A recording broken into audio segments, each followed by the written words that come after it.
Previous lecture में हम लोग प्रॉपर्टीज ऑफ लैटिस देख रहे थे और फटाफट से हम लोग प्रीवियस लेक्चर की समरी देखते हैं और फिर हम लोग अपना आज का लेक्चर स्टार्ट करेंगे। देखो, प्रॉपर्टीज ऑफ लैटिस मैंने आपको बताया था एमएसक्यू के पॉइंट ऑफ व्यू से बहुत ज्यादा इंपॉर्टेंट है क्योंकि थ्योरेटिकल क्वेश्चन एमएसक्यू में आते हैं, है ना। टोटल 10 प्रॉपर्टीज हमने देखनी थी, लगभग 9 प्रॉपर्टीज हम लोग प्रीवियस लेक्चर में देख चुके हैं, है ना। और जो 9th प्रॉपर्टी थी हमारी एसोसिएटिव लॉ, उसका एक पार्ट तो हमने प्रूव कर लिया था, सेकंड पार्ट हम इस वीडियो में प्रूव करेंगे और एक 10th प्रॉपर्टी जो हमारी रहती है वो भी हम लोग इस वीडियो में कवर अप करेंगे। ठीक है, फटाफट से पहले समरी देख लेते हैं। देखो, मैंने आपको बताया था लैटिस क्या होता है भाई, एक पोसेटी होता है, लेकिन क्या खास बात होती है भाई, every pair of element must have GLB and LUB, मतलब मीट और जॉइन हर एक पेयर के लिए होना चाहिए था। तो इसलिए लैटिस की सेकंड रिप्रेजेंटेशन थी हमारे पास क्या, एक सेट ए और एक मीट और एक जॉइन। ठीक है, तीन चीजों को मिला करके हम लोग लैटिस बोलते हैं।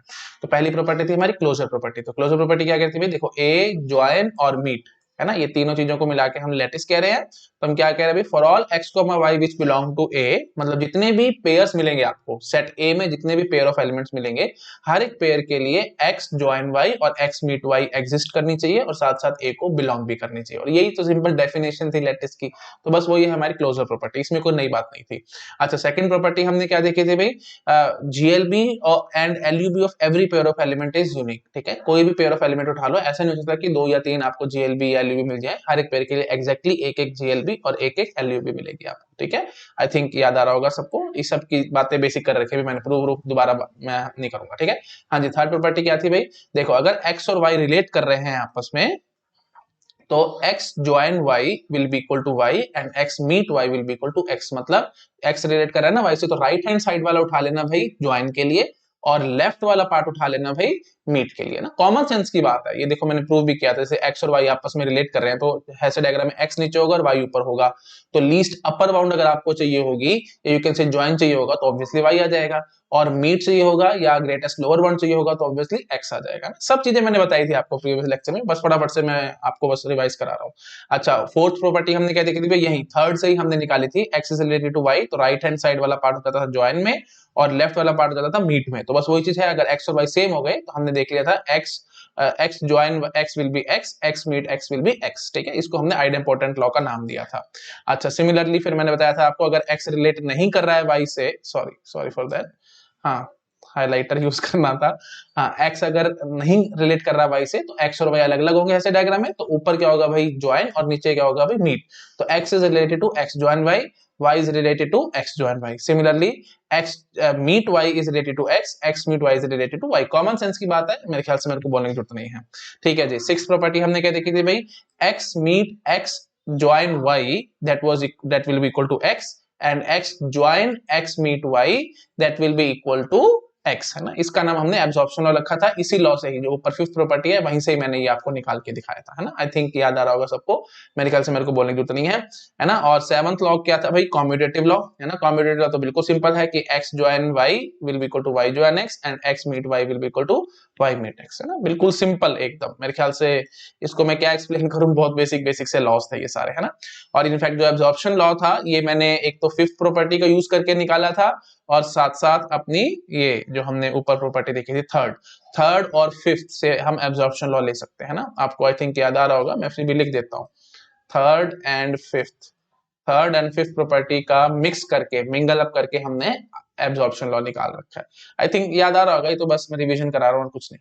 ठीक है जी, सेवंथ कॉम्यूटेटिव हो गया था। एट्थ लॉ हमने देखा था क्या, ए रिलेट कर रहा है बी से और सी रिलेट कर रहा है डी से, ए रिलेट कर रहा है बी से और सी रिलेट कर रहा है डी से, तो फिर क्या होता था भाई, A join C is related to B join D और A meet C is related to B meet D, है ना। बिल्कुल सिंपल बात थी, मैंने इस पे तारे बनवाए थे क्योंकि अभी तक आया नहीं है, बट ये एग्जाम में आने के चांसेस बहुत ज्यादा हैं इस प्रॉपर्टी के, अभी तक नहीं है तो मान के चलना आ सकती है आगे आने वाले सालों में।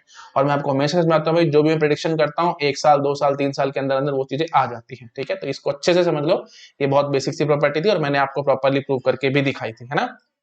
ठीक है जी, उसके बाद फिर हम लोग 9th पे आए थे, एसोसिएटिव लॉ। एसोसिएटिव लॉ का फर्स्ट पार्ट हम लोग प्रूव कर चुके थे ऑलरेडी कि A join B join C that is equal to A join B join C, है ना। ये प्रॉपर मैंने आपको प्रूव करके दिखाया था, बट कुछ कमेंट्स मेरे पास आए थे कि सर ये थोड़ा सा जो प्रूफ है ये थोड़ा मैसी और थोड़ा सा डिफिकल्ट सा लग रहा है।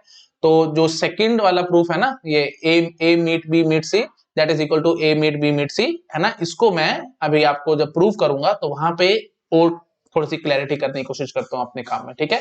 4 स्टेप्स है, सिंपल 4 स्टेप्स अगर आपको समझ में आ गए तो आपका प्रूफ रेडी हो गया। और ये स्टेप्स समझने बहुत जरूरी हैं, क्योंकि गेट एग्जाम में मैं बार बार समझा रहा था, अभी प्रीवियस लेक्चर में भी मैंने आपको समझाया था, लगभग मैंने अराउंड 20 मिनट्स के अराउंड मैंने पहला ये जो प्रूफ था इसको करने में लगाया था ना, A join B join C that is equal to A join B join C, ये हमने प्रूव करने में लगभग 20 मिनट्स के अराउंड लगाए थे। और मैंने बताया था ये वर्थ है एकदम, ऐसा सोचना कि टाइम बर्बाद हो गया है ना, रादर हमने ये टाइम स्पेंड किया है ताकि गेट एग्जाम में कोई भी उल्टा सीधा क्वेश्चन आए तो हमारे को एटलीस्ट अप्रोच समझ में आ रही है कि किस हिसाब से उसको टैकल कर पाएंगे, है ना। मैं आपको हमेशा समझाता हूँ प्रूफ बहुत ज्यादा इंपॉर्टेंट है मैथमेटिक्स को पढ़ने के लिए। तो मैथमेटिक्स अगर आपको समझनी है, ढंग से करनी है, बिना प्रूफ के करे तो भाई कोई फायदा नहीं, ठीक है, बिल्कुल भी फायदा नहीं है। अगर आपने बिना प्रूफ के मैथमेटिक्स पढ़ ली तो डायरेक्टली इनडायरेक्टली वो रटने वाली बात होगी। मैथमेटिक्स को रटने से बड़ा तो कोई क्राइम ही नहीं है ना। पूरी कंप्यूटर साइंस में आप तंग होते रहोगे, तो बेटर है अप्रोच एक बार समझ लो, माइंड ओपन अप करता है भाई। प्रूफ जितना करते चले जाओगे ना उतना आपका माइंड खुलता चला जाएगा, और एक बार अगर आपका माइंड खुल गया तो कैसा भी क्वेश्चन आएगा गेट एग्जाम में, मैं गारंटी लेता हूं आपसे बड़े आराम से अटेम्प्ट हो जाएगा, कोई टेंशन वाली बात नहीं। और इनफैक्ट और कई की बार तो मेरे को कमेंट करके स्टूडेंट्स बताते हैं कि हमारे को इतना इंटरेस्ट पैदा हो रहा है मैथमेटिक्स में कि हमारे को लग रहा है कि गेट एग्जाम तो माइंड में ही नहीं है कि गेट एग्जाम की तैयारी कर रहे हैं क्या नहीं कर रहे, हमारे को मजा इतना आ रहा है पढ़ने में। Mathematics is very very beautiful subject. तो इसकी ब्यूटी अगर आपको चाहिए तो इसके प्रूफ आपको आने चाहिए। अगर आपको प्रूफ नहीं आता तो भाई मैथमेटिक्स आपको ब्यूटीफुल नहीं लगेगी, ये तो रटने वाली सारी बात हो जाएगी। और फिर जब गेट एग्जाम में क्वेश्चंस आएंगे तो वहां पे आप लोग बहुत कंफ्यूज होंगे।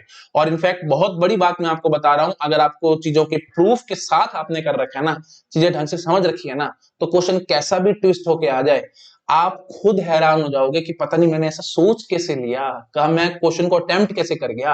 ये बहुत बड़ा फैक्ट बता रहा हूं भाई, मैं लगभग 11 साल से पढ़ा रहा हूं, और 11 साल से मेरे को बहुत स्टूडेंट्स ने बताया है कि सर आपसे जब हम मैथमेटिक्स पढ़ लेते हैं ना, उसके बाद जब हम क्वेश्चन सॉल्व करने बैठते हैं ना, हम खुद हैरान हो जाते हैं, हमें पता ही नहीं लगता कि सर हम अप्रोच कैसे कर गए, ये मैंने सोच कैसे लिया, हम यही सोच सोच के मतलब लगता है कि पता नहीं हम कर कैसे गए ये सब कुछ, है ना। तो आपको बहुत एंजॉय करोगे और बहुत मजा आएगा गेट एग्जाम के क्वेश्चन जब अटेम्प्ट करोगे तो मेरे को आप याद करोगे, ठीक है। चलो ठीक है, अब आते हैं अपने बेसिक से पॉइंट पे, तो आप समझ चुके हैं भाई प्रूफ इंपॉर्टेंट है।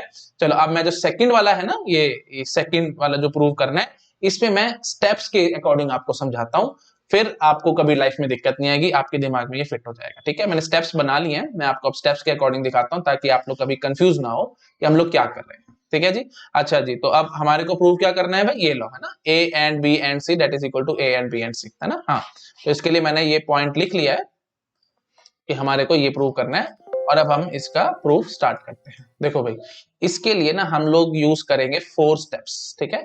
तो वी विल यूज 4 स्टेप्स। तो the very first step is, आपको सिंपली प्रूव करना होगा यार, अगर चलो पहले डायग्राम बना लेते हैं फिर मैं आपको स्टेप्स बताता हूँ। देखो ऐसे डायग्राम बना लेते हैं पहले, इस चीज के लेफ्ट हैंड साइड के लिए ऐसे डायग्राम कैसे होगा भाई, देखो ए बी और सी ये 3 हमारे पास एलिमेंट्स हैं, ठीक है। अच्छा, पहले हमें क्या करना है भाई, बी मीट सी करना है। So let us suppose this is B meet C, ठीक है जी। उसके बाद फिर ए के साथ मीट करवाएंगे बी मीट सी को, है ना। हाँ जी, तो ये हो जाएगा जी A meet B meet C, ठीक है जी। ओके, तो हम इसको ले लेते हैं, से दिस इज आवर एक्स।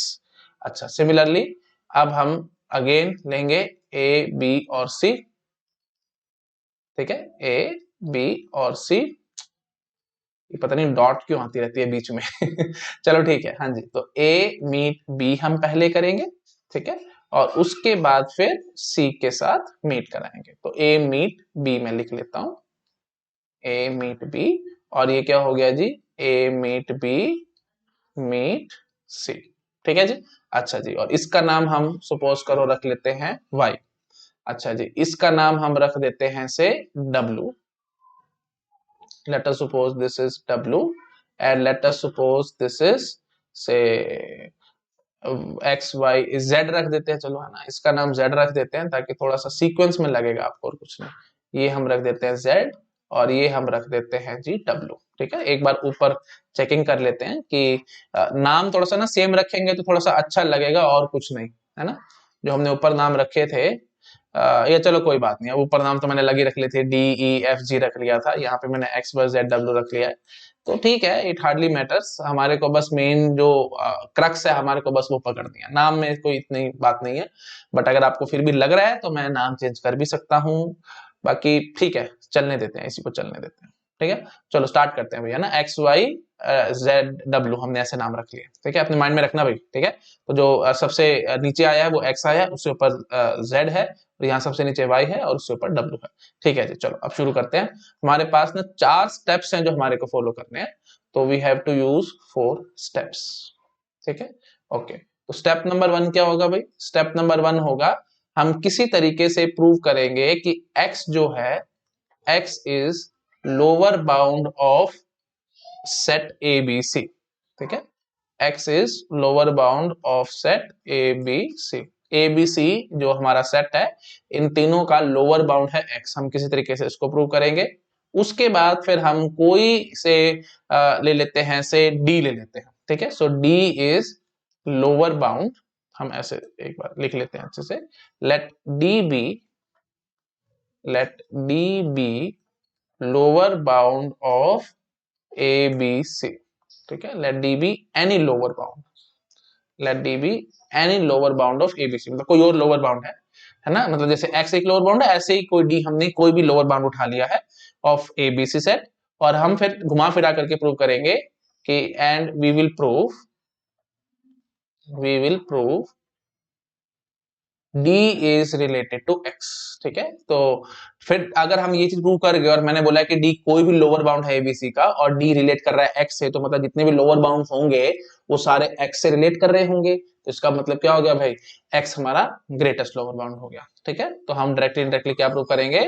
हम बोलेंगे कि hence X is GLB of ABC। ठीक है, X हम प्रूव कर देंगे GLB है ABC का। अच्छा जी, फिर थर्ड स्टेप में हम क्या करेंगे? हम लेके आएंगे, ये देखो इस चीज के लिए है ना, तो हम बोलेंगे कि y is LB of ABC, y is LB of ABC। ठीक है, उसके बाद प्रूव करेंगे हम इस चीज को। ठीक है, और उसके बाद फिर फोर्थ स्टेप में हम प्रूव करेंगे कि let E be any lower bound of ABC। ठीक है, एंड वी विल प्रूव, ये वही सेकंड स्टेप को ही मैं बस लिख रहा हूं और कुछ नहीं कर रहा। ठीक है, एंड वी विल प्रूव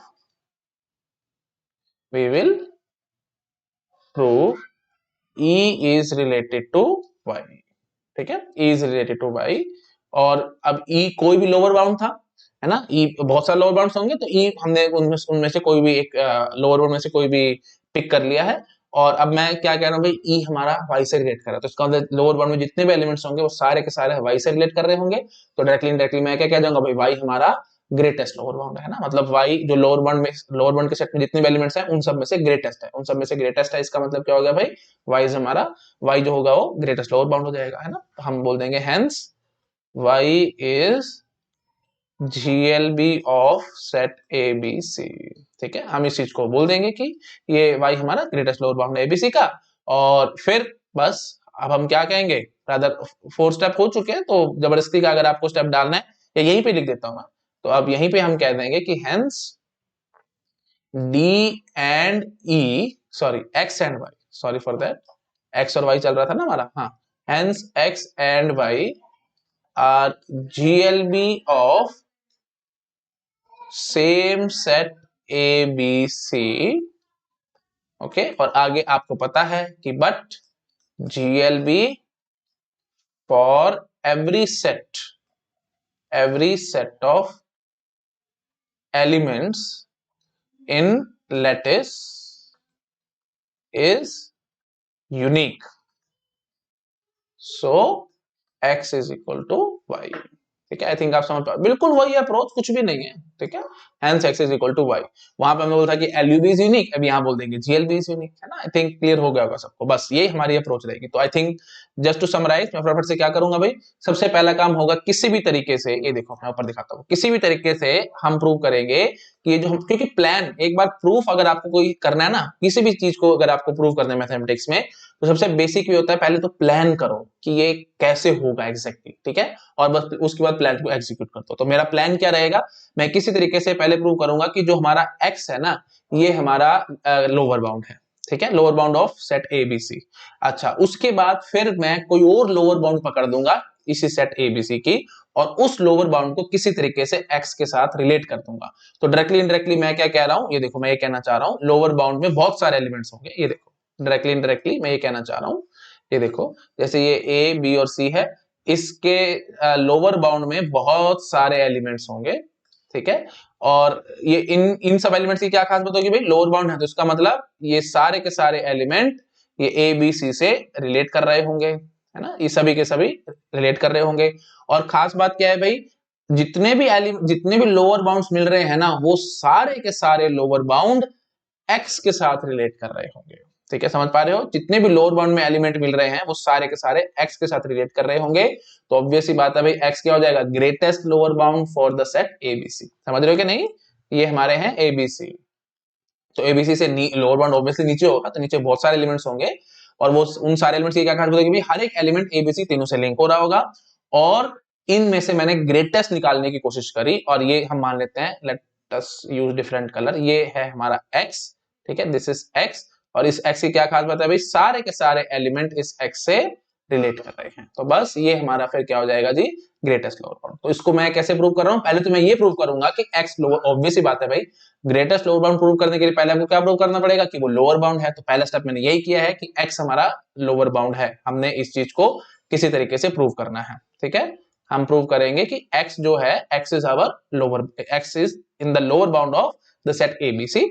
उसके बाद फिर मैं क्या प्रूव करूंगा कि जितने भी लोअर बाउंड में एलिमेंट्स हैं वो सारे के सारे x से रिलेट कर रहे हैं, तो डायरेक्टली इनडायरेक्टली x हमारा ग्रेटेस्ट लोअर बाउंड हो गया। सिमिलरली यहाँ पे दूसरी बार तरफ भी मैं यही काम करूंगा, मैं पहले प्रूव करूंगा कि y हमारा लोअर बाउंड है एबीसी का, ये देखो, है ना, मैं बोलूंगा कि y जो है, y is lower bound of ABC, और उसके बाद फिर मैं क्या बोलूंगा कि जितने भी लोअर बाउंड में एलिमेंट्स होंगे वो सारे के सारे y से रिलेट करेंगे, तो y हमारा जीएलबी हो जाएगा, और x भी जीएलबी हो गया, y भी जीएलबी हो गया। बट ये चीज कैसे पॉसिबल है, इसका मतलब क्या है, दोनों के दोनों सेम है। ठीक है जी, तो हम डायरेक्टली डायरेक्टली क्या प्रूव कर देंगे, x और y सेम है। आई थिंक क्लियर हो गया, प्रूफ समझ में आ गया सबको। अब बस अब शुरू हो जाओ, अब तो एग्जीक्यूशन वाली बात है, तो एग्जीक्यूशन तो एक झटके में हो जाएगी। देखो भाई, सिंपली हम कैसे करेंगे प्रूफ, देखो मैं क्या बोलूंगा, सबसे बेसिक सी बात, ये चीज आपको याद है, देखो मैंने आपको प्रीवियस लेक्चर में आइडेंटिटीज में समझाया था। ठीक है ना, तो स्टेप नंबर 1 हम पहले प्रूव कर रहे हैं। ठीक है, तो सबसे पहले हम प्रूव कर रहे हैं जी स्टेप नंबर 1 को। हाँ जी, तो स्टेप नंबर 1 कैसे प्रूव करेंगे, सिंपल बात, आपको ये चीज याद है, x and y is related to x and y is related to y। ये चीज याद आ रही है कि नहीं आ रही है, प्रीवियस लेक्चर मैंने आपको समझाया था। जो मीट है, ऑब्वियस ही बात है, x और y का मीट नीचे होगा ना, नीचे होगा तो फिर वो पक्की बात है x से भी रिलेट करेगा और y से भी रिलेट करेगा। तो डेफिनेशन यही कहती है भाई, मीट का मतलब क्या होता है भाई, ग्रेटेस्ट लोअर बाउंड है, तो लोअर बाउंड है तो इसका मतलब क्या होगा भाई, x और y दोनों से रिलेट करेगा, बस सिंपल बात। तो x and y related to x and y is related to y। अच्छा, अब आ जाओ भाई ऊपर, अब सिंपली मैं यहाँ पे ये बोल दूंगा क्या कि a and b and c is equal to x हमने माना है ना, हम क्या कह देंगे भाई, x is related to a and x is related to z। या चलो छोड़ो, अगर आपको ये थोड़ा जल्दी लग रहा है तो और बेबी स्टेप्स में आओ, और बेबी स्टेप्स में हम कैसे बोलेंगे, देखो मैं ऐसे बोलता हूं, मैंने इसको b एंड c को हमने z माना हुआ है ना, तो मैं बोलता हूं a and z is equal to x। ये देखो मैं ये नीचे लिख देता हूं, कोई दिक्कत वाली बात नहीं, क्योंकि शायद मुझे लग रहा है प्रीवियस लेक्चर में ना आप लोगों को वेरिएबल्स को इमेजिन करने में दिक्कत होती है, तो नो डाउट मुझे पता है वेरिएबल्स हम बहुत ज्यादा यूज कर रहे हैं, बट थोड़ा सा पेशेंस से काम करोगे तो आएगा सब पे। b एंड c को हमने z माना है ना भाई, है ना, b मीट c को हमने z माना है, तो मैं यहीं पे लिख देता हूं भाई a and z is equal to x। इसमें कोई दिक्कत तो नहीं है ना, ऐसे यहाँ पे भी लिख देता हूँ, w हमने माना ना a एंड b को, मैं यहाँ बोल देता हूँ भाई w and c is equal to y। इसमें भी आई थिंक किसी को कोई दिक्कत नहीं होगी। ठीक है ना, अब आओ, अब आप बड़े आराम से काम करोगे, तो मैं सिंपली क्या बोलूंगा, नीचे देखो, मैं आप सिंपली बोलूंगा कि यहीं से ही, तो इन दोनों पॉइंट से मैं क्या पॉइंट निकालूंगा भाई, a and z is related to a and a and z is related to z। ये देखो आराम से देखो, मुझे कोई दिक्कत नहीं है, a and z is equal to x मैंने माना ना, तो a and z will be related to a and z will be related to z। यहीं से ये देखो, ये चीज मैंने बोल दिया ना, x and y related to x and y related to y, तो a and z is related to a and z is related to z। I think किसी को कोई दिक्कत नहीं, क्योंकि a एंड z a और z से नीचे होगा, बस इतनी बात समझ में आ रही है। अच्छा, अब a एंड z आपको पता भी क्या है, ये देखो ऊपर a एंड z हमारे पास क्या है जी, x है, तो डायरेक्टली इनडायरेक्टली मैं यहां से क्या बात बोल दूंगा भाई, यहां से बोल दूंगा कि x is related to a। ठीक है जी, ये हो गया जी हमारा पॉइंट नंबर 1। अच्छा जी, अब मैं आगे कहता हूँ भाई a and z is related to z ना, तो हम यहीं से क्या बोल देंगे जी, x is related to z। इतनी बात समझ आ रही है, क्योंकि a and z is x ना, ये देखो ऊपर जरा सा भी डाउट है तो कोई टेंशन वाली बात नहीं है भाई, देखो ए एंड जेड हमने एक्स माना हुआ है, तो ठीक है जी। तो अब मैं क्या कर रहा हूँ भाई, x is related to z. I think समझ में आ गया होगा सबको, ठीक है जी। अब देखो, अब मैं इसको मान लेता हूँ पॉइंट नंबर 2। अब थोड़ा और नीचे आओ। अब मैं बोलता हूं कि देखो यहीं से ये पॉइंट निकलेगा कि नहीं निकलेगा, देखो z एग्जैक्टली है क्या भाई, z हमारे पास क्या है भाई, z है हमारे पास बी एंड सी, ठीक है ना। तो अब मैं सिंपली ऐसे बोलूंगा, ये देखो इन्हीं पॉइंट से ही, बहुत बेबी स्टेप्स के साथ काम कर रहा हूं क्योंकि मेरे को फीडबैक मिला कि आपको टफ लगा, तो मैं अब इससे ज्यादा बेबी स्टेप्स नहीं कर पाऊंगा।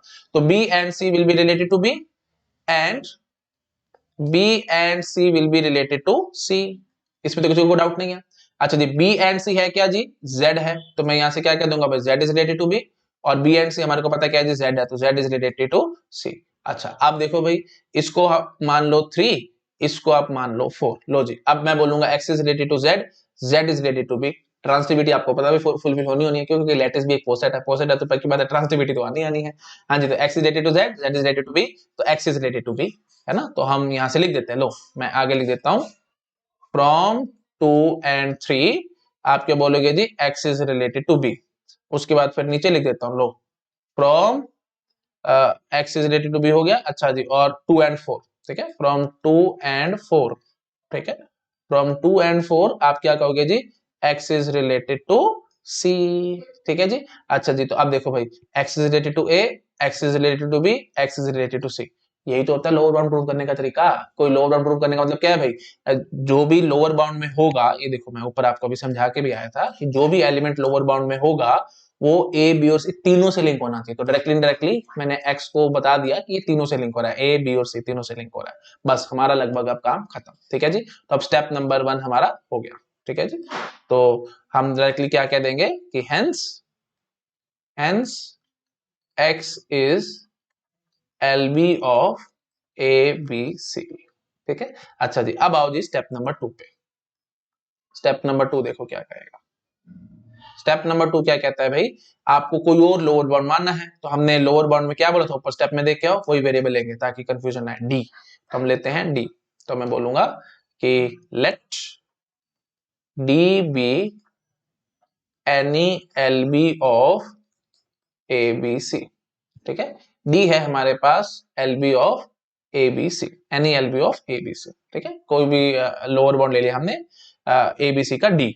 अच्छा जी, तो यहीं से ही क्योंकि हमने लोअर बाउंड लिया हुआ है तो मैं यहीं से क्या बोलूंगा जी, D is related to A, similarly D is related to B, similarly D is related to C, क्योंकि लोअर बाउंड में है, ऑब्वियस सी बात है। अच्छा जी, अब एक खास बात देखो, मैं अब इस चीज को प्रूव करूंगा कि D इज रिलेटेड टू, ये देखो ऊपर ऊपर आके देखो क्या नाम रखा हुआ है हमने, ये रखा हुआ जी Z।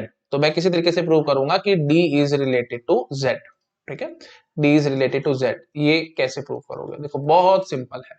मैं क्या बोलूंगा, ये क्या क्या करने की कोशिश कर रहा हूं भाई, किसी तरीके से मेरे को D को रिलेट करना है X से। ये देखो किसी तरीके से डी को रिलेट करना है एक्स से, और मैंने डी कोई भी लोअर बाउंड लिया है ना, तो लोअर बाउंड में से कोई भी एलिमेंट पिक करा मैंने, उसका नाम रख दिया डी, और मैंने उसको रिलेट कर दिया डी से। तो इसका मतलब क्या होगा भाई, सारे के सारे लोअर बाउंड में जितने भी एलिमेंट्स हैं वो सारे सारे एक्स से रिलेट कर रहे हैं, तो x will be our GLB. ये प्रूफ आपको पता है, मतलब प्लान आपको पता है, मैं आपको ऊपर बता चुका हूं, बट स्टिल मैंने रिपीट कर दिया ताकि आपके माइंड में चीजें फिट रहे और आपको पता लगे कि हम करने की कोशिश क्या कर रहे हैं, ठीक है जी।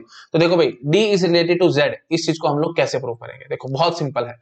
ये अगर आपको समझ में आ गया तो फिर हमारा लगभग काम खत्म है, फिर कुछ नहीं बचता हमारे पास। देखो भाई, डी रिलेटेड टू जेड कैसे बोलेंगे, आपको इतना पता है कि D is lower bound of ABC, ठीक है जी, D is L B of A B set सेट, ठीक है। और साथ साथ आपको क्योंकि लोअर बाउंड है ए बी सी तीनों का, तो पक्की बात है जी ये लोअर बाउंड बी और सी का भी तो है, इसमें क्या टेंशन है। अगर तीन का लोअर बाउंड है, D is lower bound of A B C, तो पक्की बात है भाई डी लोअर बाउंड बीसी का भी तो रहेगा, इसमें क्या टेंशन है भाई, है ना, तीनों में तीनों का है तो दो का भी है ही है। तो हाँ जी, तो यहीं से ही फिर हम यहाँ पर से ये कंक्लूजन में निकालेंगे कि D is L B of B C, इसमें क्या टेंशन है आपको। अब अब मैं यहां से क्या बोलूंगा कि but Z is GLB of BC. ये देख के आओ ऊपर, ये ऊपर देख के आओ भाई, ये देखो जेड क्या था भाई, बी एंड सी, मतलब greatest lower bound of BC. बस अब मेरा काम खत्म। अब देखो मैं यहाँ पे क्या बोलूंगा, D is lower bound of ABC, तो D is lower bound of BC, है ना। तो ये भाई देखो ब्रैकेट ब्रैकेट मेरे से आप ये कंफ्यूज मत हो जाना, ये जो ब्रैकेट्स में बनाता हूं ना, ये आपको शायद दिक्कत में डाल सकती है भाई, है ना। ये लगेगा भाई ये क्या लिखा है, ये सेट है भाई, है ना, ABC सेट है, उसके लिए मैंने लिखा था। तो लो मैं प्रॉपर सेट की तरह से लिख देता हूँ। ठीक है, वैसे मैंने बनाई स्टेट वाली थी पर बन गई सर्कुलर, वो राइटिंग ऐसी है ना इसलिए। हाँ जी, तो D is lower bound of ABC, तो इसका मतलब D is lower bound of BC, और but Z is greatest lower bound of BC. तो ऑब्वियस बात है ग्रेटेस्ट लोअर बाउंड है अगर जेड, तो पक्की बात है जितने भी लोअर बाउंड में होंगे एलिमेंट्स, बीसी के लोअर बाउंड में जितने भी एलिमेंट्स होंगे वो सारे के सारे जेड से लिंक होंगे। क्यों? क्योंकि जेड हमारा जीएलबी है। तो बस डायरेक्टली इनडायरेक्टली हम लोग क्या कह गए कि D is related to Z. ठीक है, आई थिंक समझ में आ गया होगा सबको। ठीक है जी, अब डी रिलेट कर रहा है जेड से। अच्छा, और साथ साथ आपको पता है जी डी रिलेट कर रहा है ए से, तो मैं नीचे लिखता हूँ ये बातें, जितनी बार लिखोगे ना उतनी चीजें ढंग से समझ में आएगी। D is related to Z and D is related to ए।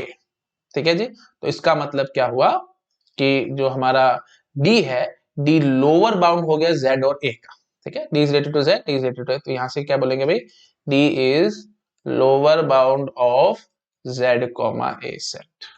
इसमें कोई डाउट किसी को? आई थिंक क्लियर हो जाएगा सबको। ठीक है, ये मैंने एलिमेंट ले लेना, जेड एक एलिमेंट है, मतलब यू कैन से जो भी हमारा, ये देखो जेड जो है, Z is an element of the lattice, है ना। क्यों? क्योंकि पक्की बात है भाई ग्रेटेस्ट लोअर बाउंड एग्जिस्ट करेगा करेगा। बी और सी अगर दो एलिमेंट है, क्लोजर प्रॉपर्टी, बी और सी अगर एलिमेंट है हमारे पास लैटिस के अंदर, उनका जीएलबी और एलयू भी दोनों एग्जिस्ट करेंगे ना भाई। क्लोजर प्रॉपर्टी पहली प्रॉपर्टी मैंने आपको ये समझाई थी, तो ये जेड कोई एलिमेंट होगा लैटिस का, तो इसलिए हमने बोल दिया कि कोई जेड एलिमेंट है लैटिस का, और ए भी एक कोई एलिमेंट है लैटिस का, है ना, आपको पता ही है। तो जेड और ए ये जो दो एलिमेंट है इनका लोअर बाउंड में है जी डी।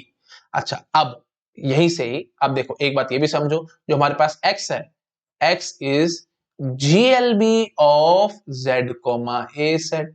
ये मैं नहीं बोल रहा, ऊपर देखो आप ये चीज बोल के आए हो। x क्या है भाई, देखो x क्या है भाई, a एंड z, है ना। a एंड z का मतलब क्या हो गया भाई, ऑब्वियस सी बात है ग्रेटेस्ट लोअर बाउंड, है ना। इसको आप नीट बोल सकते हो, ग्रेटेस्ट लोअर बाउंड बोल सकते हो, इन्फिमम बोल सकते हो, जो आपका मन करे वो बोल दो। हाँ जी, तो x क्या है भाई, greatest lower bound of set A B, sorry A Z. बस अब मेरा काम खत्म। ठीक है जी, अब आपको समझ में आ चुका है D is lower bound of set Z A और x is lower bound of Z A. तो बस sorry, x is greatest lower bound of set Z A और डी लोअर बाउंड है सेट जेड ए का। तो यहीं से ही हमारी कंक्लूजन क्या निकलेगी जी, d is related to x।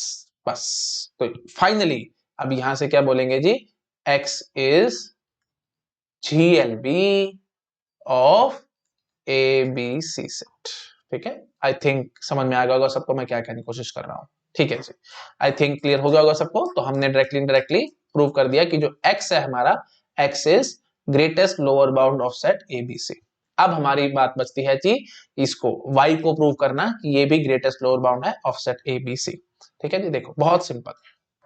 तो पहली बात तो वही वही स्टेप नंबर 3 पे हम आ चुके हैं, तो स्टेप नंबर 2 हमारा कंप्लीटेड है। ठीक है ना, स्टेप नंबर 2 इज कंप्लीटेड। अब हम आते हैं जी स्टेप नंबर 3 पे। ठीक है जी, ओके, लो जी, अब हम देख रहे हैं स्टेप नंबर 3। स्टेप नंबर 3 में हमें क्या करना है भाई, y को प्रूव करना है lower bound of set ABC। कैसे प्रूव करना होता है भाई लोअर बाउंड ABC सेट का, y should be related to a, y should be related to b, y should be related to c। कैसे प्रूव करेंगे देखो, एक बार ऊपर चल के दिखाता हूं, आराम आराम से देखो भाई, कोई टेंशन वाली बात नहीं है। ठीक है ना, हाँ जी, तो y लोअर बाउंड है ऑफ सेट ABC, तो कैसे प्रूव करना है भाई, y should be related to a, y should be related to b, y should be related to c। अगर मैं तीनों बात बोल गया तो डायरेक्टली मैं क्या बोल गया भाई, y लोअर बाउंड है सेट ABC का, और फिर मैं उसको ग्रेटेस्ट लोअर बाउंड प्रूव करूंगा। तो पहला काम ग्रेटेस्ट लोअर बाउंड प्रूव करना है, मेरा एम तो यही है कि y को ग्रेटेस्ट लोअर बाउंड प्रूव करो। लेकिन इसके लिए मेरे को क्या करना पड़ेगा भाई, पहले इसको लोअर बाउंड तो शो करूं, उसके बाद ग्रेटेस्ट लोअर बाउंड शो करूंगा, और फिर फाइनली क्या बोलूंगा भाई, x भी GLB है, y भी GLB है ऑफ द सेट ABC। और वही बात है, अगर सेट सेम है तो फिर ग्रेटेस्ट लोअर बाउंड दो दो तो हो नहीं सकती, यूनिक रहेगी। मैंने आपको पहले प्रॉपर्टी में समझा रखा है। तो फिर डायरेक्टली हम क्या बोल देंगे भाई, x और y एकदम सेम है। ठीक है, चलो अब शुरू हो जाओ फटाफट से। मैंने प्लान बहुत बार समझा दिया है, अब आई थिंक आपके माइंड में एकदम फिट होगा कि हम लोग कैसे प्रूव कर रहे हैं, और बहुत बेसिक सा प्रूफ है भाई। ये प्रूफ आपको समझ में आएगा तो कॉन्फिडेंस बहुत आएगा आपको मैथमेटिक्स के अंदर, इसलिए मैं आपको समझाता हूँ हमेशा। ठीक है, प्लीज कॉन्फिडेंस बिल्डअप करो अपना। ठीक है जी, आओ भाई स्टेप नंबर 3 पे। अब हम कैसे प्रूव करेंगे भाई, बहुत सिंपल है ना। तो हम पहली बात तो ये समझो, y है क्या भाई, y है हमारे पास, ये देखो ऊपर देख के आओ आराम से, y को हमने क्या लिखा हुआ है भाई, W एंड C लिखा हुआ है। तो ठीक है, तो पहली बात तो वही करेंगे हम लोग, कोई बात नहीं, बेबी स्टेप्स करते रहो, कोई दिक्कत वाली बात नहीं है। देखो भाई, x and y is related to x and x and y is related to y। ये हमें पता है, क्यों? क्योंकि x और y अगर दो एलिमेंट हैं, उनका जो एक्स एंड वाई का तो भाई ग्रेटेस्ट लोअर बाउंड है ना, मतलब लोअर बाउंड में जो भी एलिमेंट्स होंगे वो एक्स और वाई दोनों से रिलेट करेंगे, डेफिनेशन यही कह रही है, तो इसका मतलब X and Y is related to X, X and Y is related to Y. ये यही जो स्टेप नंबर 1 में कहते सारा काम वही कर रहा हूँ, बट बार बार इसलिए बोल रहा हूँ ताकि आपके दिमाग में चीजें बैठ जाए। ठीक है जी, अच्छा जी, ठीक है। तो अब ये चीज यहीं से ही हम फाइनली क्या पॉइंट निकालेंगे भाई, देखो हमने ऊपर नाम क्या रखे हैं उसी नाम के हिसाब से चलना भाई, है ना, नाम की गड़बड़ नहीं होनी चाहिए। हाँ जी, तो अब क्या बोलेंगे भाई, W and C is equal to Y हमने माना हुआ, तो हम सिंपली क्या बोलेंगे भाई, डब्ल्यू मीट सी। हाँ जी, तो यहीं से क्या बोलेंगे जी, W meet C will be related to W and W meet C will be related to सी।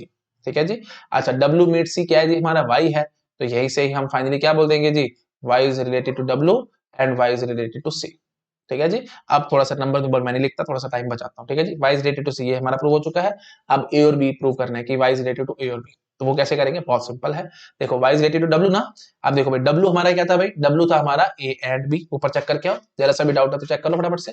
हाँ जी, तो डब्ल्यू क्या है भाई, देखो डब्ल्यू है हमारा ए एंड बी है, ये हमने पता है, तो बस अब मैं ऐसे बोलूंगा, देखो सिंपल, मैं सिंपली अब क्या बोलूंगा कि A and B will be related to A और ए मीट बी। पता नहीं क्यों मेरे दिमाग से एंड बार बार निकलता रहता है, सॉरी फॉर दैट, हमारे को उसको एंड बोलना नहीं चाहिए क्योंकि ये एक्चुअली मीट है ना, हमें बोलना चाहिए ए मीट बी, वो लॉजिक वाली बात है, तो आपको मैं मतलब लिंक करता रहता हूँ इसलिए बोलता रहता हूँ। ठीक है जी, तो A meet B is related to A meet B is related to B, यही से ही हम फाइनली क्या बोलेंगे जी, W is related to A और W is related to B. अच्छा जी, अब देखो सी सिंपल बात, y is related to w, w is related to a, तो फाइनली हम पॉइंट क्या बोल देंगे जी, w is related to w, sorry y is related to a। ठीक है, तो थोड़ा अच्छा करूं, थोड़ा ब्यूटीफुल काम करता हूं, ठीक है, ताकि आपको याद रहे हमेशा। ये देखो इन दोनों बातों से, ठीक है, मैं इसको रब कर लेता हूं। हाँ, इन दोनों बातों से आप क्या बोलोगे जी, y is related to a। Similarly इन दोनों बातों से आप क्या बोलोगे जी, y is related to b। बस अब देखो y is related to c, y is related to a, y is related to b, तो मतलब y is lower bound of a b c। ठीक है जी, यहीं पे ही कर देता हूं, मुझे कोई दिक्कत नहीं है। ठीक है, तो फाइनली इन सब पॉइंट से हमने क्या बोल दिया जी, y is lower bound of set A B C. लगभग काम हमारा complete, y lower bound prove हो गया। अब हम आते हैं अपने एक्चुअल पॉइंट पे। ठीक है, आप देखो इस बात पे आप आर्ग्यू कर सकते थे कि सर ये तो ऐसे डायग्राम से ही नजर आ रहा है, आप इतना क्यों इसमें टाइम पास कर रहे हो। ये देखो y is related to A, y related to B, y related to C, क्योंकि ऊपर ऊपर रास्ता जा रहा है। बट थोड़ा सा फॉर्मली कर लोगे ना तो थोड़ा सा माइंड ओपन अप हो जाएगा और कॉन्फिडेंस बिल्डअप हो जाएगा, और कुछ नहीं। तो आप बाईपास करके भाग सकते थे, स्टेप नंबर 1 और 3 बिल्कुल ट्रिवियल थे, बाईपास कर सकते थे, बट स्टिल मैंने करा दिया ताकि थोड़ा सा फॉर्मली काम को करोगे ना तो आपके अंदर कॉन्फिडेंस ही अलग आएगा। मैथमेटिक्स को पढ़ने के लिए फॉर्मली जो एक्चुअल प्रूफ होते हैं वो समझ में आ गए आपको, थोड़ा सा पेन जरूर होगा समझने में, लेकिन उसके बाद फिर स्टेप्स सारे क्लियर हो गए तो फिर टेंशन खत्म है। फिर मैथमेटिक्स आपके लिए सिंपली बोलूं तो एक हलवा है, अब फटाफट से उसको सॉल्व करोगे, कोई टेंशन वाली बात ही नहीं आएगी। और बिलीव में इतनी स्पीड लाइटनिंग स्पीड से आप क्वेश्चंस को सॉल्व करोगे, पढ़ते ही आंसर। क्यों? क्योंकि क्रिस्टल क्लियर है, ये ऊपर दिमाग में सारा कुछ क्रिस्टल क्लियर हो चुका, तो फिर मैथमेटिक्स में कुछ भी नहीं बचता। जैसा भी क्वेश्चन आएगा आप एक झटके में आंसर करोगे और आपको खुद नहीं पता लगेगा कि आपने कर कैसे दिया। यही सबसे बड़ी पावर है, इसलिए मैं आपको एक्चुअल कंसेप्ट समझा रहा हूं। जैसे मैं पहले भी बोलता हूं, शुद्ध हिंदी में देसी घी पिला रहा हूं मैं आपको। दम है ना तो उसको पचा लो, अगर आप पचा गए ना तो समझ लेना मजे ही मजे हैं आपके लिए, बहुत एनर्जी मिलेगी आपको और बहुत अच्छे से स्पीड से काम कर पाओगे। ठीक है, चलो आओ भाई वापस आओ, अपनी बात पे आओ वापस। ठीक है, अच्छा जी, तो अब हमारा बच्चा जी स्टेप नंबर 4। ठीक है जी, स्टेप नंबर 4 देखते हैं। कोई बात नहीं, आप टेंशन मत लो, मैं छोटा करके एंड में आपको नोट डाउन करने का टाइम दे दूंगा, अभी आराम से सुन लो मैं जो बातें कर रहा हूँ। ठीक है जी, ओके जी, तो अब हम आते हैं जी स्टेप नंबर 4 पे। स्टेप नंबर 4 क्या है भाई, अब हम मानेंगे कि कोई और हमारे पास लोअर बाउंड है ना, तो नाम वही रखते हैं भी ताकि कंफ्यूजन ना आए। हमने पर नाम क्या रखा था जी, let E be any lower bound of ABC. ठीक है, हाँ जी, तो यहाँ पे भी हम वही नाम रख लेते हैं कि let E be any lower bound of set A B C. ठीक है जी, ए बी सी सेट का कोई लोअर बाउंड है ई, तो यहीं से ही हम क्या बोलेंगे जी, E is related to A, E is related to B, E is related to C. क्यों? क्योंकि हमने एज्यूम किया हुआ है कोई भी लोअर बाउंड में से कोई भी एलिमेंट पिक कर लिया, उसका नाम हमने ई रख दिया, तो वही भी कोई भी लोअर बाउंड पकड़ लिया। अब हमारा इनके बचेगा भाई, ई को किसी तरीके से रिलेट कर दो वाई के साथ, तो कोशिश करो ई को कैसे रिलेट करोगे वाई के साथ। बहुत सिंपल है, देखो वही सारे के सारे पॉइंट्स ऊपर देखो हमने नाम क्या रखा है उसी के हिसाब से चलेंगे भाई हम लोग। हाँ जी, तो हमने ऊपर नाम रखा था जी डब्ल्यू, तो मैं किसी तरीके से प्रूव करूंगा कि ई रिलेट कर रहा है डब्ल्यू के साथ, ठीक है, और बस उसके बाद फिर मेरा काम खत्म है, ठीक है। तो ई रिलेट कर रहा है डब्ल्यू के साथ, तो मैं कैसे प्रूव करूंगा? बहुत सिंपल है, देखते ही समझ में आ गया होगा आपको। ई लोअर बाउंड है ना इन सब का, हाँ जी। तो अब मैं क्या प्रूव करूंगा भाई? E is related to W. How E is related to W? Very very simple, मैं सिंपली ऐसे बोलूंगा, E is L B of set A B C, ये हमें पता है। तो ऑब्वियस सी बात है ई विल बी, तो यही से हम क्या पॉइंट निकालेंगे? E is L B of A B set also. बात समझ आ रही है कि नहीं? देखो सीधे सी बात है, तीन का लोअर बाउंड है तो दो का तो है ही है, ए बी सी तीनों का ई लोअर बाउंड है, तो ए और बी का भी तो ई लोअर बाउंड ही रहेगा। क्यों? क्योंकि simple definition, E is related to A, E is related to B, E is related to C, इसलिए लोअर बाउंड है जी ए बी सी सेट का ई। आप सिंपल बात इतनी करो, ये देखो, अगर आपको फिर भी देखना तो देखो, E is related to A, E is related to B, E is related to C, बस इतनी बात आपको पता है ना। तो E related to A, E related to B तो है ना, ये दो चीजें तो हैं, तो पक्की बात है E is lower bound of A B set also, इसमें कौन रोक रहा है आपको? ई अगर लोअर बाउंड है एबीसी सेट का, तो ई लोअर बाउंड एबी का भी है ही है, ऑब्वियस बात है। क्यों? क्योंकि E is related to A, is related to B, simple बात है एकदम। अब देखो गेट एग्जाम में यहीं से देखो, मेरे माइंड में क्वेश्चन आ रहा है तो मैं आपको बता रहा हूं, आपको बोला जाएगा कि let E be lower bound of any set, ठीक है, of any subset of lattice. और उसके बाद फिर आपसे पूछ सकते थे कि क्या इस सबसेट का को मैंने एक और सबसेट बना दिया तो उसके लिए ई लोअर बाउंड रहेगा कि नहीं? ये क्वेश्चन बन सकता है, मैं बना के दिखाता हूं आपको, कोई टेंशन वाली बात नहीं है, जो मेरे मन में आ रहा है एटलीस्ट वो सब डिस्कस तो करूं। तो हम बोलते हैं कि लैटिस है हमारे पास ए दिस एंड दिस, ठीक है, ए ज्वाइन और मीट, और मैं अब आपको कहता हूं कि late S1 is subset of A and E is LB of S1, ठीक है। उसके बाद फिर आपको कहता हूं late S2 is subset of S1, then E is LB of S2। बताओ क्या ये बात ठीक है? 100% ठीक है। यही चीज देखो मैंने आपको यहीं से समझाई थी, है ना। देख रहे हो कितने 1 लाख एक क्वेश्चन में मैं यहीं पे बना के खड़े कर सकता हूँ, बट वही बात है वीडियो बहुत ज्यादा लंबा हो जाएगा, टाइम का कंस्ट्रेंट है, नहीं तो सुबह से लेकर शाम तक मैं क्वेश्चन ही क्वेश्चन कराता रहूंगा आपको, इतने क्वेश्चन इस प्रूफ से निकाल दूंगा। तो इसलिए मैं आपको हमेशा समझाता हूँ प्रूफ बहुत इंपॉर्टेंट है। देखो देखो यहीं से देखो, is any lower bound of set ABC, तो is related to A, E related to B, E related to C, है ना, ये चीज हमें नजर आ रही है। तो बस अब क्योंकि ई लोअर बाउंड है एबीसी का, तो ई लोअर बाउंड एबी का भी तो रहेगा ही रहेगा। क्यों? क्योंकि E is related to A, E related to B, दो चीजें है ना, बस यहीं से मैं क्या बोल दूंगा, E is lower bound of A B, बस दैट्स इट। तो ये चीज हमने यहाँ बोल रखी है कि हमारे पास कोई लैटिस है ए ज्वाइन और मीट, मैंने आपको समझाया लैटिस की ये रिप्रेजेंटेशन होती है, ट्रिपलेट ऐसे शो करते हैं। तो S1 अगर सबसेट है ए का और ई लोअर बाउंड है S1 का, और अगर S2 मैंने सबसेट ले लिया S1 का, तो पक्की बात है ई लोअर बाउंड S2 का भी रहेगा, 100% ये बात ठीक है। और ऐसे ही अपर बाउंड में भी आप कह सकते हैं। आई थिंक मेरे ख्याल से मेरे को बोलने की जरूरत नहीं, आपको क्लियर हो गया होगा, ठीक है जी। अब आओ वापस अपने प्रूफ पे। हाँ जी, तो E is lower bound of ABC, तो यहीं से हमने बोल दिया कि E is lower bound of AB. अब बस, और आपको यहां से ये पता है कि जो W है, W ग्रेटेस्ट लोअर बाउंड है AB का, ठीक है। आगे मैं बोल सकता हूं इसमें ना, ये बक्सा बना देता हूं भाई, ठीक है, ताकि ये मतलब इस प्रूफ में नहीं है, ये पार्ट प्रूफ में नहीं है, और इस पे तारे भी बना लो, क्वेश्चन हो गया गेट के लिए आपका, ठीक है जी। तो यहीं से हम आगे बढ़ते, तो यहाँ एरो लगा के लिख देता हूँ। हाँ जी, तो मैं क्या बोलूंगा कि बट, क्या but, W is GLB, W is GLB of set AB।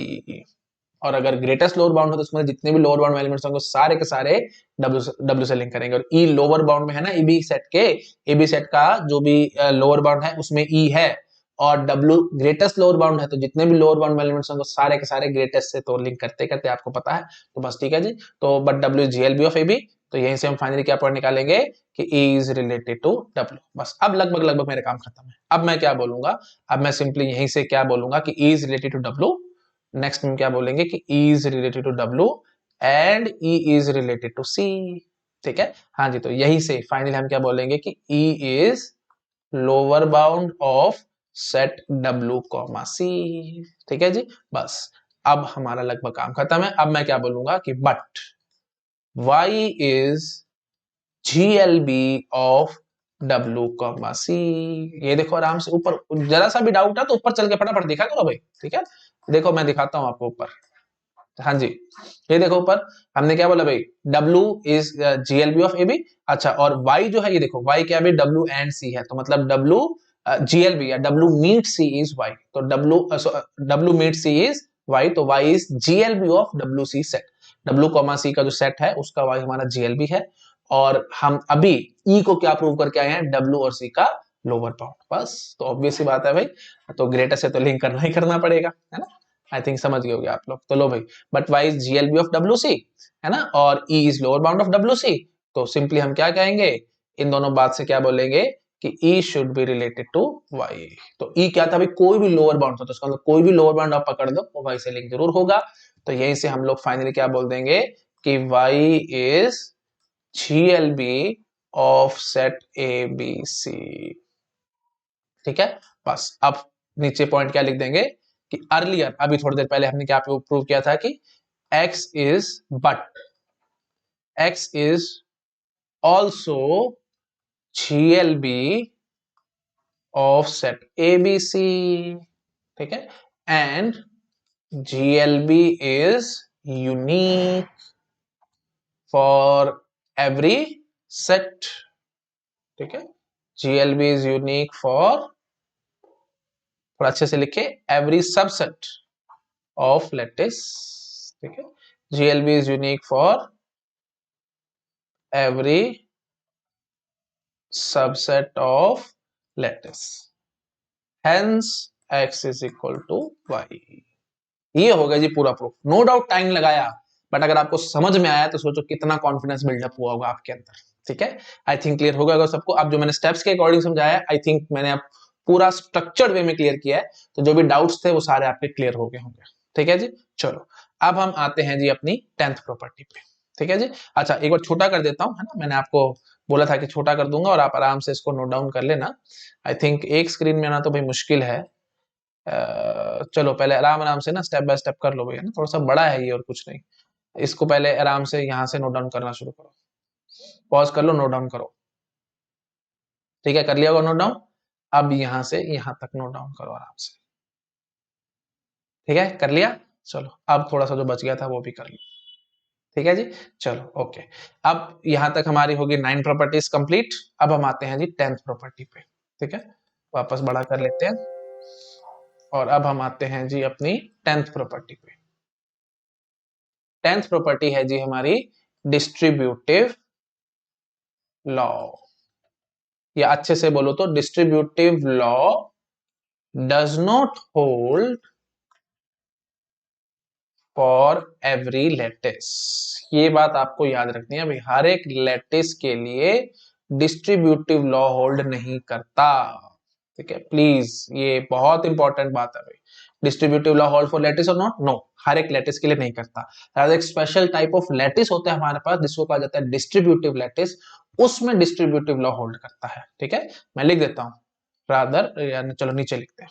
ठीक है, तो we have a special lattice, we have a special type of lattice. Rather next topic हमारा टाइप्स ऑफ लैटिस होगा ना, वहां और अच्छे से एक्सप्लेन करूंगा। मैं बोल देता हूं, we have a special type of lattice,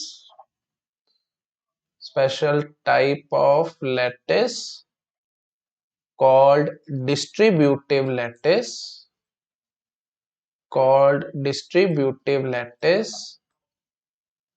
in which distributive law holds। ठीक है, in which distributive law holds। ठीक है जी, डिस्ट्रीब्यूटिव लॉ होल्ड्स। ठीक है, डिस्ट्रीब्यूटिव लॉ होल्ड एक स्पेशल टाइप ऑफ लैटिस में करता है जिसको हम लोग डिस्ट्रीब्यूटिव लैटिस कहते हैं। टाइप्स ऑफ लैटिस का नेक्स्ट टॉपिक है, मैं वहां आपके साथ अच्छे से डिस्कस करूंगा डिस्ट्रीब्यूटिव लैटिस क्या होते हैं एंड सो ऑन। तो बस मेन पॉइंट आपको क्या समझ आ चुका है, distributive law does not hold for every lattice. हाँ, यहां तक तो सब टीचर्स भी आपको बताएंगे, आपको सब अच्छे से समझ में भी आ जाएगा, लेकिन ना हर एक लैटिस के लिए एक स्पेशल लॉ होल्ड करता है, मैं वो आपको समझाता हूँ। देखो पहली बात तो ये समझो डिस्ट्रीब्यूटिव लॉ कहता क्या है, इतना तो आई थिंक सबको समझ में आता होगा ना, है ना, लॉजिक से लिंक कर देंगे। जैसे देखो ए और बी एंड सी, ये लॉजिक में हम लोग क्या कहते थे भाई, ए और बी एंड ए और सी। ठीक है, एंड ए और सी। ये चीज याद आ रही होगी आप लोगों को, है ना? ये उसमें लॉजिक में हम लोग पढ़ा करते थे, तो यही लॉ यहाँ पे भी होगा, इसलिए मैं और एंड बोलता रहता हूँ ताकि आप लोग कंफ्यूज ना हो। तो हम क्या बोलेंगे भाई, A join B meet C, that is equal to A join B meet A join C. ठीक है, तो ए ज्वाइन बी कर लो, ए ज्वाइन सी कर लो और दोनों का मीट करवा दो, that will be equal to A join B meet C. ठीक है जी। अगला लॉ क्या होगा भाई, जैसे लॉजिक में बोलते थे ए एंड बी और C, that will be equal to A and B और ए एंड सी। ठीक है, तो वही बात आएगी। तो यहाँ इसको क्या कहते थे लॉजिक की भाषा में, और इज डिस्ट्रीब्यूटिव ओवर एंड, है ना? और को हमने डिस्ट्रीब्यूट कर दिया एंड पे, और इस यहाँ क्या कहते थे एंड इज डिस्ट्रीब्यूटिव ओवर और, है ना? तो एंड को हमने और पे डिस्ट्रीब्यूट कर दिया। आई थिंक समझ पा रहे हो आप लोग क्या कहने की कोशिश कर रहा हूँ। और इसमें लैटिस की भाषा में हम क्या, लैटिस थ्योरी की भाषा में क्या बोलेंगे भाई, A meet B join C, that will be equal to A meet B और ए मीट सी, उन दोनों का ज्वाइन करवा लेना। A meet B, A meet C का join, that will be equal to A join B meet C, sorry A meet B join C. दोबारा बोलता हूं, A meet B join C that will be equal to A meet B A meet C, दोनों का join. ठीक है, तो join of A meet B A meet C that will be equal to A meet B join C. Wording में मैंने बोल दी, आई think clear हो गया सबको। अब हर एक लैटिस में ये ट्रू नहीं होता, एक स्पेशल केस होता है लैटिस का, दैट इज डिस्ट्रीब्यूटिव लैटिस, उसमें ये होल्ड करता है। तो एक स्पेशल टाइप ऑफ लैटिस है डिस्ट्रीब्यूटिव लैटिस, उसमें ये लॉ होल्ड करता है। अच्छा, अब एक बात जरा मुझे ये समझाओ, इक्वल टू का मतलब समझ रहे हो आप? इक्वल टू का मतलब क्या होगा? पहले बात तो ये समझो भाई, ये भी एक ये भी एक एलिमेंट देगा आपको लैटिस के अंदर, और ये भी पूरा एक एलिमेंट देगा। देखो सीधी सी बात है भाई, B meet C that will be one element in the lattice, और A join that element that will be obviously one element in the lattice. तो ये एलिमेंट, और मैं कह रहा हूं यहाँ पे देखो, ए ज्वाइन बी करना उससे एक एलिमेंट मिलेगा, बी ज्वाइन सी करना उससे एक एलिमेंट मिलेगा, तो उन दोनों एलिमेंट का मीट करवाना उससे भी एक एलिमेंट मिलेगा। तो यहां से एक एलिमेंट मिलेगा, यहां से भी एक एलिमेंट मिलेगा, और ये दोनों एलिमेंट सेम होते हैं। ये चीज कौन कह रहा है? Distributive lattice. लेकिन कई बार ये सेम नहीं भी आएंगे। तो देखो डायरेक्टली इनडायरेक्टली मैं कहना चाह रहा हूं, देखो मैं ये चीज कहना चाह रहा हूं, इक्वल आने का मतलब क्या है? पहली बात तो ये समझो, इक्वल आने का मतलब ये है, देखो सिंपली मैं ये कहना चाह रहा हूं, देखो ए और B and C that will be related to A और बी एंड ए और सी। ठीक है, लॉजिक की भाषा में बोलते रहता हूं ताकि आपको चीजें याद रहें। तो यहां से भी देखो, बार बार से समझा रहा हूं आपको, यहां से एक एलिमेंट मिला, इस पूरे से भी एक एलिमेंट मिला, तो ये एलिमेंट और ये एलिमेंट रिलेट कर रहे होंगे।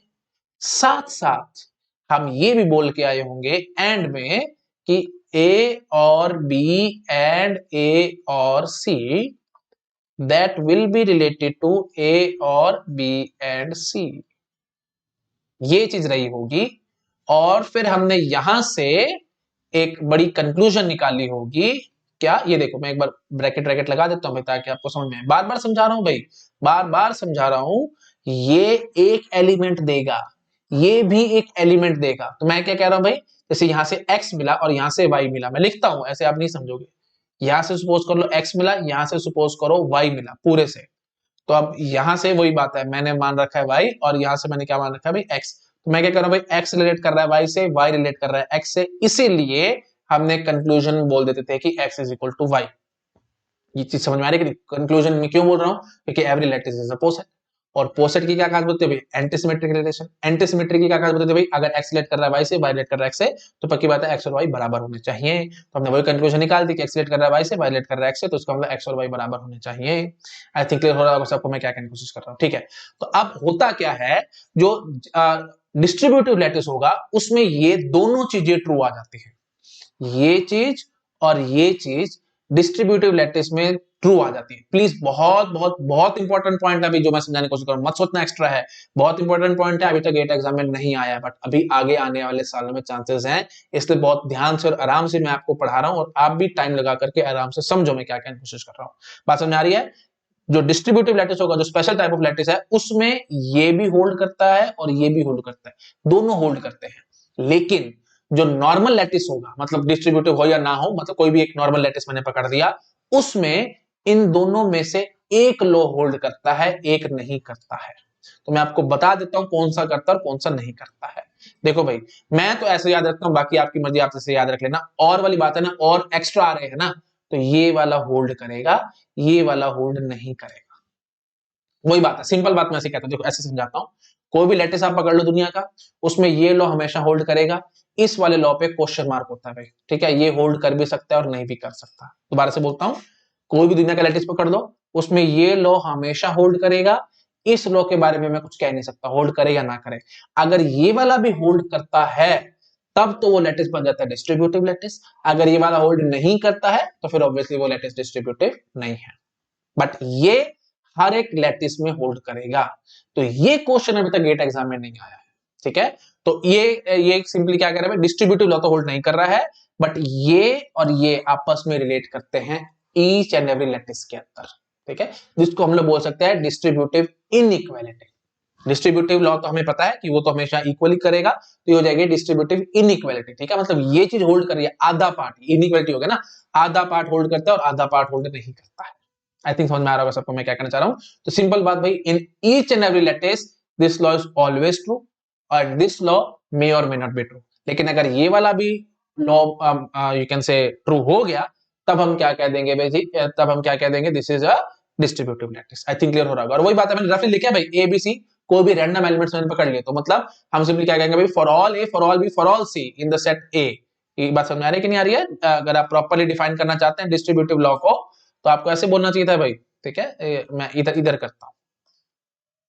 तो for all A, for all B, for all C which belongs to set A, this thing must hold, ठीक है। ये चीज मतलब जितने भी ट्रिपलेट आपको मिल सकते हैं ए बी सी, तीन तीन के पेयर्स, तीन तीन के ट्रिपलेट बनाना, कितने भी बन सकते होंगे, किसमें से, सेट ए में से, उन सभी ट्रिपलेट के लिए ये होल्ड करना चाहिए। ऐसा नहीं कि किसी एक दो के लिए कर जाएगा, ऑब्वियस सी बात है, डिस्ट्रीब्यूटिव लॉ की डेफिनेशन तो आपको पता ही होगी, बहुत बेसिक सी बात है, बट स्टिल मैं बोल रहा हूँ, ठीक है। जितने भी ट्रिपलेट बनते होंगे सेट ए में, ये देखो जैसे ये हमारे पास, लो और पिक्टोरियल देखो, ये हमारे पास सेट ए है, तो यहां से ना तीन तीन एलिमेंट के ट्रिपलेट उठा लेना, ठीक है, जैसे मैंने ये की ट्रिपलेट उठा लिया, उसके बाद फिर ये ट्रिपलेट उठा लिया, फिर ये ट्रिपलेट उठा लिया, एंड सो जितने भी ट्रिपलेट बनते हैं, हर एक ट्रिपलेट के लिए ये चीज ट्रू होनी चाहिए, ठीक है, ये चीज, ये दोनों चीजें ट्रू होनी चाहिए, तब हम उसको डिस्ट्रीब्यूटिव लैटिस का नाम दे सकते हैं। और इक्वल वाली बात मैंने आपको समझा दी कि कैसे एग्जैक्टली निकली है, फंडामेंटल बात मैंने आपको सिखा दी। इक्वल का मतलब क्या है जी, ये और ये दोनों चीजें होनी चाहिए, और जो नॉर्मल लैटिस होगा उसमें ये लॉ तो हमेशा होल्ड करेगा ही करेगा। इसमें थोड़ी सी टेंशन आती है, अगर ये भी होल्ड कर गया, हर एक ट्रिपलेट के लिए होल्ड कर गया, तब तो मैं क्या कह दूंगा भाई, ये हमारा डिस्ट्रीब्यूटिव लैटिस है। ये नहीं कि एक दो के लिए कर गया तो होगी बात, नहीं, ऑब्वियस सी बात है भाई, इतने तो आप समझते हो। डिस्ट्रीब्यूटिव लॉ का मतलब ये है कि हर एक के लिए होना चाहिए ना, एक दो ट्रिपलेट के लिए कर गया तो कर गया, ये बात नहीं होती भाई, हर एक ट्रिपलेट के लिए होना चाहिए, ठीक है जी। हर एक ट्रिपलेट के लिए ये तो होल्ड कर ही रहा होगा हर एक लैटिस में, बट ये शायद नहीं कर रहा होगा। अगर नहीं कर रहा तो फिर ये नॉर्मल लैटिस रह जाएगा, लेकिन अगर ये भी हर एक ट्रिपलेट के लिए होल्ड कर रहा है, तब मैं उस लैटिस को क्या कह दूंगा भाई, डिस्ट्रीब्यूटिव लैटिस। आई थिंक मेरे ख्याल से मुझे और बोलने की जरूरत नहीं, आपको एकदम क्रिस्टल क्लियर होगा कि मैं क्या कहने की कोशिश कर रहा हूँ। चलो ठीक है जी, अब मैं आपको बताता हूं कि इसको याद कैसे करना है। मैंने याद करने के तरीके से आपको समझा दिया है। ये देखो भाई, याद करने का क्या भाई, यहाँ पे एक बारी और है ना, मतलब एक बारी हम लोग लीस्ट अपर बाउंड की बात करें या ज्वाइन की बात करें, यहाँ पे दो दो बारी ज्वाइन कर रहे थे, दो दो बारी ज्वाइन करते तो ऑब्वियसली वो ऊपर आएगा, ऐसे याद रख सकते हो आप। मैं ऐसे याद रखता हूँ, बाकी आपकी मर्जी, आप जैसे मर्जी याद करो। यहाँ पे ये देखो, यहाँ पे देखो दो बारी ज्वाइन है और यहाँ पे सिर्फ एक बारी ज्वाइन है, तो ऑब्वियसली दो बार ज्वाइन करवाओगे तो ऊपर होगा। फालतू का लॉजिक है भाई, और कुछ नहीं है, सिर्फ याद करने का तरीका है। यहाँ पे दो दो बारी ज्वाइन है, यहाँ पे एक बार ज्वाइन है, पता नहीं शायद होल्ड करे या ना करे, करेगा तो डिस्ट्रीब्यूटेड लैटिस, नहीं कर रहा तो ठीक है, नहीं है डिस्ट्रीब्यूटेड लैटिस। बट यहाँ पे क्या है भाई, एक बार ज्वाइन और यहाँ पे दो बार ज्वाइन, तो दो बार ज्वाइन ऑब्वियसली ऊपर, ठीक है जी। तो इसलिए ये नीचे ये ऊपर, तो इसलिए हमने ये हेसर डायग्राम के हिसाब से मैं समझा रहा हूं आपको, तो इसलिए ये इससे रिलेट करेगा। तरीका समझ में आ गया, ठीक है जी। अच्छा, अब नेक्स्ट प्रूफ में मैंने जा रहा हूँ, please proof out of scope है गेट के, रियली रिक्वायर्ड नहीं है, रिक्वायर्ड होता तो मैं आपको जोड़ देता, टाइम वेस्ट और कुछ नहीं, बहुत ज्यादा मैथमेटिक्स से आप फंस जाओगे, तो मारो गोली उसको, ठीक है जी। अब आओ जी दूसरी बात पे, ठीक है जी। अच्छा, दूसरा लॉ क्या था भाई, A join B, sorry A meet B join C, ठीक है। इक्वल मैंने क्या रखा ना, देखो ऊपर वही, ये देखो, A meet B join C that is equal to A meet B join A meet C. हाँ जी, तो मैं क्या बोलूंगा भाई, this will be related to, this thing will be related to what, a meet b join a meet c, ठीक है। अच्छा जी, एंड में हम क्या कहेंगे, यही चीज उल्टा कर देंगे हम लोग, a meet b join a meet c that will be related to A meet B join C. ठीक है जी। अब वही बात है, दोनों में से एक लॉ होल्ड करेगा और एक नहीं करेगा। ठीक है जी। तो अब आपको देखो ये याद रखना है, ये देखो अब वही बात है, इसका याद करने का तरीका क्या होगा, देखो यहाँ पे एक बारी मीट है और यहाँ पे दो दो बारी मीट है। बात समझ रहे हो? यहाँ पे देखो भाई, यहाँ पे एक बारी मीट है और यहाँ पे दो दो बारी मीट है।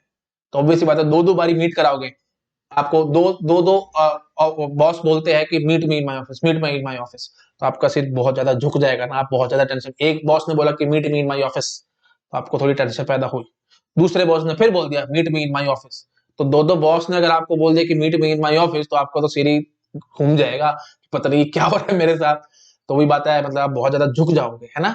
तो ऑब्वियसली बात है, दो बारी मीट वाला नीचे रहेगा और एक बारी मीट वाला ऊपर रहेगा।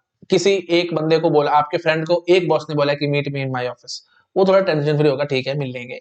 आपको दो बॉस ने बोले तो आपको थोड़ी टेंशन ज्यादा आएगी, तो आप थोड़े से ज्यादा नीचे रहोगे और वो थोड़ा सा ऊपर रहेगा। फालतू का लॉजिक है बस, और कुछ नहीं है, मैं सिर्फ आपको समझा रहा हूँ ताकि आप चीजों को समझ सके, और कुछ जैसे मैं याद रखता हूँ बस मैं आपको अपना तरीका समझा रहा हूँ। हाँ जी, तो दो बारी मीट वाली बात झुकना है ना, नीचे है, और एक बारी मीट ऊपर है, तो पक्की बात है जी ये रिलेट करेगा इससे।